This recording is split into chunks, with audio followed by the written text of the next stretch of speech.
Hello everyone, welcome back to our channel booming buds. നമുക്കിന്ന് 4ാം ക്ലാസ്സിലെ മലയാളത്തിലെ കാറ്റ് കടലെ എന്ന പാഠത്തിലെ കറുമ്പിപ്പയ്യ് എന്ന കവിതയും അതിൽ വരുന്ന മുഴുവൻ പ്രവർത്തനങ്ങളും പരിചയപ്പെടാം.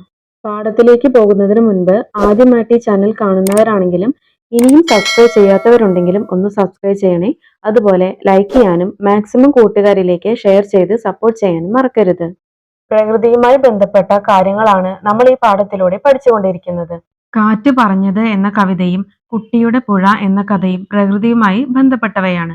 അതുപോലെയുള്ള ഒരു കവിതയാണ് കറുമ്പിപ്പയ്യ്.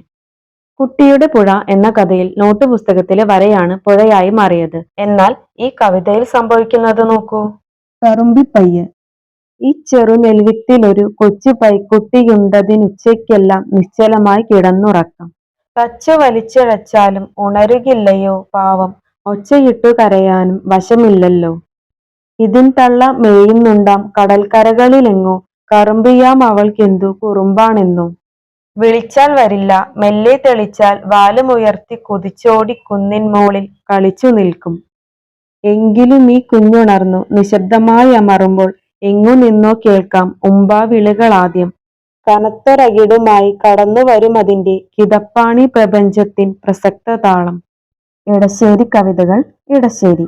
ഇടശ്ശേരിയുടെ ഒരു മനോഹരമായ കവിതയാണ് ഇത്. ഇനി ഈ കവിതയുടെ ഉള്ളടക്കം ഒന്ന് പരിചയപ്പെടാം. ഈ ചെറു നെൽവിത്തിലൊരു കൊച്ചു പൈക്കുട്ടിയുണ്ടതിനുച്ചയ്ക്കെല്ലാം നിശ്ചലമായി കിടന്നുറക്കം. അതായത് ഒരു നെൽവിത്തിനെയാണ് ഇവിടെ കവി കൊച്ചു പൈക്കുട്ടിയായി പറഞ്ഞിരിക്കുന്നത്. ആ നെൽവിത്ത് ഉച്ചയ്ക്കെല്ലാം നിശ്ചലമായി എന്ന് വെച്ചാൽ അനക്കമില്ലാതെ കിടന്നുറങ്ങുകയാണ്. തച്ചു വലിച്ചിഴച്ചാലും ഉണരുകയില്ലയോ പാവം, ഒച്ചയിട്ടു കരയാനും വശമില്ലല്ലോ. തല്ലിയാലോ വലിച്ചിഴച്ചാലോ ഒന്നും ആ പൈക്കുട്ടി, അതായത് നെൽവിത്തിനെ പൈക്കുട്ടിയായിട്ടാണ് സങ്കല്പിച്ചിരിക്കുന്നത്. അത് ഉണരുകയേയില്ല, ഒച്ചയിട്ട് കരയാനും അതിന് അറിയുകയില്ല. പാടത്തെല്ലാം നെൽവിത്ത് പാവിക്കഴിഞ്ഞാൽ അത് മുളച്ചു വരുന്നത് വരെ അവിടെ ഒരു അനക്കവും ഉണ്ടായിരിക്കില്ല. ആ ഒരു നെൽവിത്ത് മുളച്ച് ചെടിയായി വരുന്നത് വരെയുള്ള ആ ഒരു സമയത്തെയാണ് കവി ഇവിടെ നിശ്ചലമായി ഉറങ്ങുകയാണ് എന്ന് ഉദ്ദേശിച്ചിരിക്കുന്നത്. ഇതിൻ തള്ള മേയുന്നുണ്ടാം കടൽക്കരകളിലെങ്ങോ, കറുമ്പിയാം അവൾക്കെന്തു കുറുമ്പാണെന്നോ. ഇവിടെ ഈ നെൽവിത്തിന്റെ അമ്മയായി സങ്കല്പിച്ചിരിക്കുന്നത് മഴമേഘത്തെയാണ്. മഴമേഘങ്ങളുടെ നിറം എന്താണ്? കറുപ്പാണല്ലേ. കറുപ്പ് നിറത്തിലാണ് മഴമേഘങ്ങളെ കാണപ്പെടാറുള്ളത്. ഈ കറുപ്പ് നിറത്തിലുള്ള മഴമേഘങ്ങൾ കടൽക്കരകളിലെങ്ങോ മേയുകയാണ്. അവൾക്ക് വളരെ കുറുമ്പാണെന്നും കവി പറയുന്നുണ്ട്. ഇവിടെ മഴമേഘങ്ങൾ കടൽക്കരകളിൽ മേയുന്നത് എന്തുകൊണ്ടായിരിക്കാം? കടലിൽ നിന്നും ഉയരുന്ന നീരാവിയാണ് മഴമേഘങ്ങളായി രൂപാന്തരം പ്രാപിക്കുന്നത്. ഈ മഴമേഘങ്ങൾ പിന്നീട് മഴയായി ഭൂമിയിലേക്ക് എത്തുകയും നെൽവിത്തുകളും മറ്റും മുളയ്ക്കുന്നതിന് സഹായിക്കുകയും ചെയ്യുന്നു. വിളിച്ചാൽ വരില്ല, മെല്ലെ തെളിച്ചാൽ വാലുമുയർത്തി കുതിച്ചോടി കുന്നിൻ മോളിൽ കളിച്ചു നിൽക്കും. ഇവിടെ നെൽവിത്തായ പശുക്കുഞ്ഞിന്റെ അമ്മയായി സങ്കല്പിച്ചിരിക്കുന്നത് മഴമേഘത്തെയാണല്ലേ. മഴമേഘമായ അമ്മ പശുവാണ്. അതിനെ നമ്മൾ വിളിച്ചാലോ മെല്ലെ തെളിച്ചാലോ ഒന്നും അത് വരില്ല. അപ്പോൾ എന്താ ചെയ്യാ? വാലുമുയർത്തി കുന്നിൻ മുകളിൽ എവിടെയെങ്കിലും കളിച്ചു നിൽക്കും. എങ്കിലും ഈ കുഞ്ഞുണർന്നു നിശബ്ദമായി അമറുമ്പോൾ എങ്ങു നിന്നോ കേൾക്കാം ഉമ്പാവിളികൾ ആദ്യം.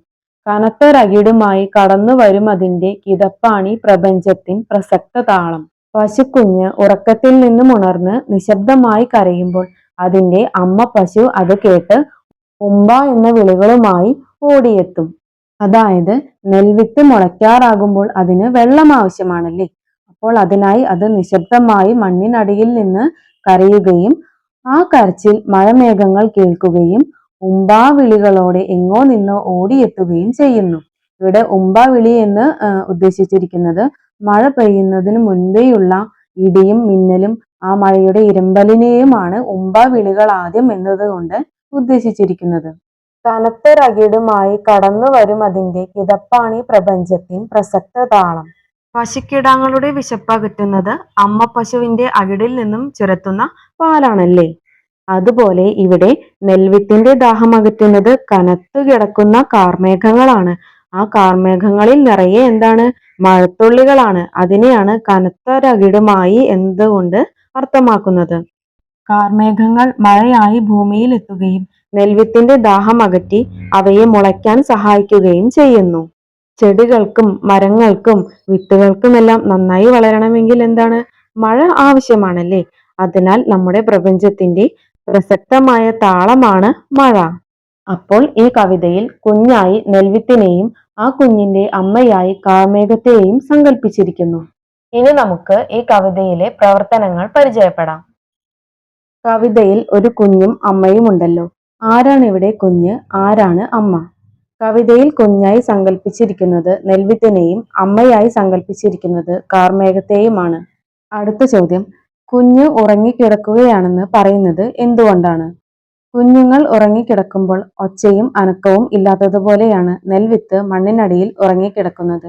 നെൽവിത്ത് ചെടിയായി വളർന്നു വരുന്നതുവരെ അത് അനക്കമില്ലാതെ മണ്ണിനടിയിൽ തന്നെ കിടക്കുന്നു. നെൽവിത്ത് ചെടിയായി വരുന്നത് വരെയുള്ള ആ സമയത്തെയാണ് കവി കുഞ്ഞ് ഉറങ്ങിക്കിടക്കുകയാണെന്ന് പറയുന്നത്.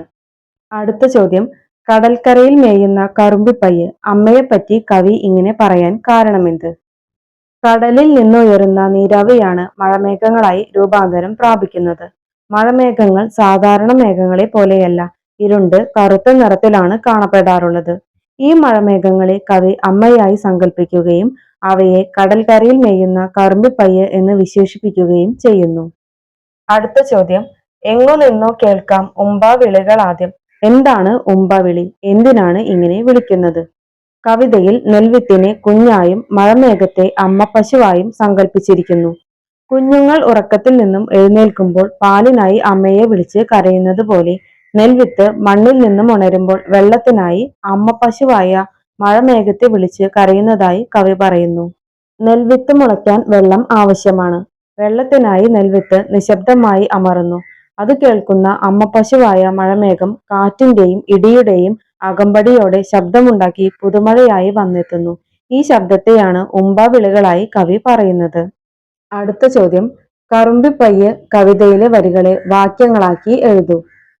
ഈ ചെറു നെൽവിത്തിൽ ഒരു കൊച്ചു പശുക്കുട്ടി ഉണ്ട്.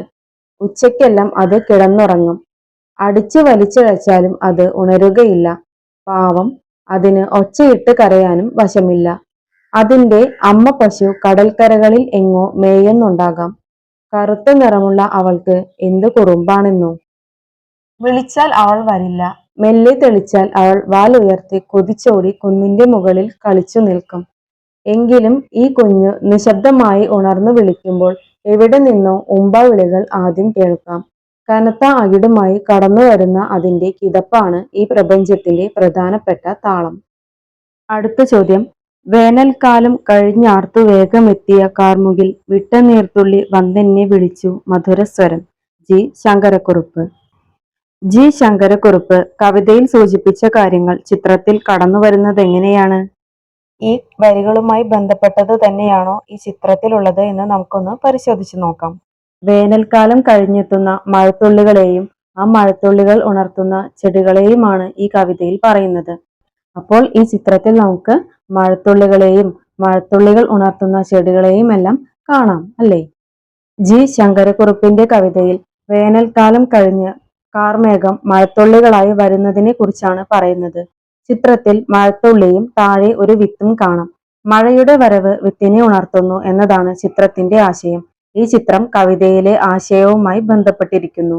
അടുത്ത പ്രവർത്തനം, എങ്കിലും ഈ കുഞ്ഞുണർന്നു നിശബ്ദമായി അമറുമ്പോൾ എങ്ങു നിന്നോ കേൾക്കാം ഉമ്പാവിളികൾ ആദ്യം.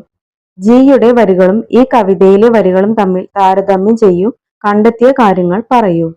അപ്പോൾ കൂട്ടുകാരെ, നമ്മൾ നേരത്തെ വായിച്ച ജി ശങ്കരക്കുറുപ്പിന്റെ കവിതയും ഇടശ്ശേരിയുടെ കവിതയിലെ ഈ 4 വരികളും തമ്മിൽ താരതമ്യം ചെയ്ത് എഴുതാനാണ് പറഞ്ഞിരിക്കുന്നത്. കടുത്ത വേനലിന് ശേഷം പെയ്യുന്ന മഴയും ആ മഴ എങ്ങനെ ഭൂമിയിലെ ജീവജാലങ്ങളെ ഉണർത്തുന്നു എന്നതുമാണ് ജി ശങ്കരക്കുറുപ്പിന്റെ കവിതയിലെ വരികളിൽ സൂചിപ്പിക്കുന്നത്. എടശ്ശേരിയുടെ കവിതയിൽ നെൽവിത്ത് അതിന്റെ വളർച്ചയുടെ ഘട്ടത്തിൽ എത്തുമ്പോൾ അതിന്റെ ദാഹം അകറ്റാൻ അമ്മയായ കാർമേഘത്തെ വിളിക്കുകയും ഉമ്പാവിളികളോടെ കാർമേഘം ഓടിയെത്തുകയും ചെയ്യുന്നതായി പറയുന്നുണ്ട്. ഈ 2 കവിതയിലെ വരികളിലും ഭൂമിയിലെ ജീവജാലങ്ങളും പ്രകൃതിയും തമ്മിലുള്ള ബന്ധത്തെയാണ് സൂചിപ്പിക്കുന്നത്. അപ്പോൾ കൂട്ടുകാരെ, കറുമ്പിപ്പയ്യ് എന്ന കവിതയും അതിൽ വരുന്ന മുഴുവൻ പ്രവർത്തനങ്ങളും നമ്മൾ ഇന്നത്തെ വീഡിയോയിൽ ചെയ്തു കഴിഞ്ഞു. ഈ വീഡിയോ കൂട്ടുകാർക്ക് യൂസ്ഫുൾ ആയി എന്ന് തോന്നുകയാണെങ്കിൽ ചാനൽ സബ്സ്ക്രൈബ് ചെയ്യാനും ലൈക്ക് ചെയ്യാനും മാക്സിമം കൂട്ടുകാരിലേക്ക് ഷെയർ ചെയ്ത് സപ്പോർട്ട് ചെയ്യാനും മറക്കരുതേ. കാറ്റേ കടലേ എന്ന പാഠത്തിലെ ഇതിനു മുൻപ് ചെയ്ത ഭാഗങ്ങൾ ഞാൻ ഡിസ്ക്രിപ്ഷനിൽ കൊടുത്തേക്കാം. അതൊന്ന് കൂട്ടുകാർ കയറി കാണും. അപ്പോൾ നമുക്ക് 4ാം ക്ലാസ്സിലെ മറ്റു വീഡിയോയുമായി കാണാം. താങ്ക്